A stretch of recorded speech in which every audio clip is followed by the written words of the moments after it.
Sir sir sir என்ன விட்டுருங்க sir, நான் போனோம் சார். நாங்களும் தான் போனா என்னாக்குது? என்ன இருக்குதாவா? என்ன சார் கேக்குறாரு? ஆர்சி புக், இன்சூரன்ஸ், லைசன்ஸ் இருக்கா? ஹெல்மெட் போட்டிருக்கியா? ஹெல்மெட் 3 பேரை போடணும்ல. ஆட்டோல ஹெல்மெட் போடணுமா? ஆட்டோல ஹெல்மெட் போடக்கூடாதியா, நீ போட்டிருக்கணும். உள்ள உட்காந்து இருக்காங்களா அவங்களும் போட்டிருக்கணும். ஆமா, எங்களுக்கு ஹெல்மெட் கொடுக்குற, வாங்கி கொடுங்க.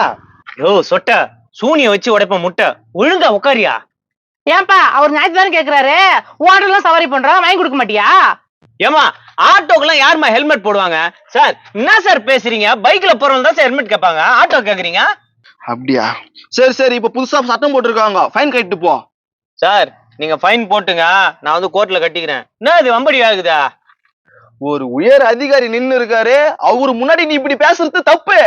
உயர் அதிகாரின்றீங்க, ஒரு நேம் பேஜ காணும், ஸ்டார காணும், பாக்கத்து ஊர்கா மாதிரி இருக்கிறாரு. எப்படி கண்டுபிடிச்சி